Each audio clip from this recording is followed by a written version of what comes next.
அஸ்ஸலாமு அலைக்கும் வரஹ்மத்துல்லாஹி வபரகாத்துஹு. இன்றைக்கி நம்ம பார்க்கக்கூடிய சட்டம் என்ன அப்படின்னா அல் மத்துல் லீன். சரிங்களா, இது வந்து இரண்டாவது வகை, மத்துல் அஸ்லியோட இரண்டாவது வகை.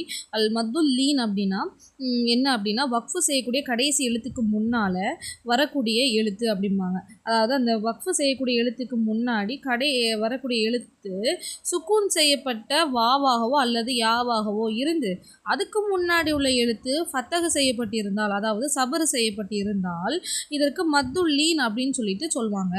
சரிங்களா, அதுக்கடுத்து இதை 2 விரலாவோ இல்லை 4 விரலாவோ அல்லது 6 விரலாகவோ மடக்கக்கூடிய அல்லது நீட்டக்கூடிய அளவிற்கு நீட்டி ஓதணும் அப்படிங்கிறாங்க. இந்த வக்ஃபு செய்யாமல் சேர்த்து படிக்கும்போது அந்த நீட்டக்கூடாது. சரிங்களா, ஆனால் வக்ஃபு செஞ்சிட்டிங்க அப்படின்னா நீங்கள் என்ன செய்யணும், நீட்டணும் அப்படிங்கிறாங்க. சரி, ஓகே, அதை நாம் எப்படின்னு பார்க்கலாம். அதாவது இங்கே பாருங்கள், வாவோ யாவோ தான் இருக்கணும்னு பார்த்தா, அதாவது வக்ஃபுனா என்னது, நம்ம வந்து ஒரு இதை நிறுத்தணும். வக்ஃபு என்றால் நிறுத்துவது, அதாவது சுக்கூன் செய்து நிறுத்துவது. சரிங்களா, இப்போ நான் இங்கே வக்ஃபு செய்து எதை நிறுத்த போகிறேன் என்றால் இந்த ஹம்சாவை நான் நிறுத்த போகிறேன். சரிங்களா, இங்கே ஷீனை நிறுத்த போகிறேன். அப்போது அதுக்கு முன்னாடி உள்ள எழுத்து என்னன்னு பார்க்கணும். அதுக்கு முன்னாடி உள்ள எழுத்து வாவாகவோ யாவாகவோ இருந்து அதுக்கு சுக்கூன் பெற்றிருக்கணும். பாருங்கள், இங்கே வாவுக்கு சுக்கூன் இருக்குது பார்த்தீங்களா, அதே போல் இங்கே ஷீனுக்கு முன்னாடி என்ன இருக்குது, யாவுக்கு சுக்கூன் பெற்றிருக்கு இல்லையா. ஓகேங்களா, அதுக்கு முன்னாடி உள்ள எழுத்து என்ன இருக்கணும் அப்படின்னா கண்டிப்பாக ஃபத்தகு இருக்கணும். அதாவது ஃபத்தகு இருக்கணும், அதாவது சபர் இருக்கணும். சரிங்களா, லம்மோ இல்லை கசரோ சேரோ இருக்கக்கூடாது, அதாவது ஃபத்தகு இருக்கணும், சபரு தான் இருக்க வேண்டும் என்று கூறுகிறார்கள். இதுதான் இந்த மத்துல் லீனுடைய சட்டம். சரிங்களா, இப்போது இந்த இடத்துல நீங்கள் 2 விரலுக்கோ இல்லை 4 விரலுக்கோ இல்லை 6 விரலுக்கோ நீங்கள் என்ன செய்யலாம், நீட்டலாம்.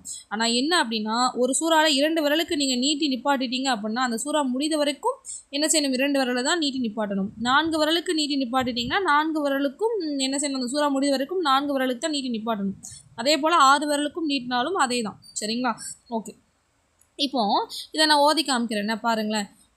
இப்போ பாருங்க, அலைஹிம் தாயிரத்துஸ் ஸௌ. ஓகேங்களா, நான் இங்கே ஒரு 4 விரலுக்கு நான் நீட்டினேன். சரிங்களா, 4 விரலுக்கு நான் என்ன செஞ்சேன், நீட்டினேன்.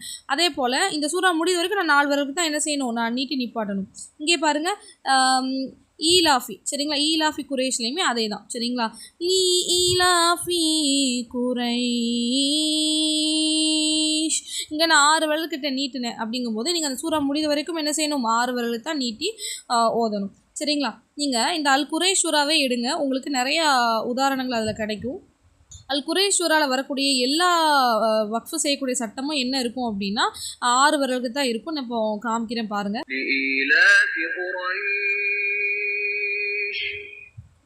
إيلافهم رحلة الشتاء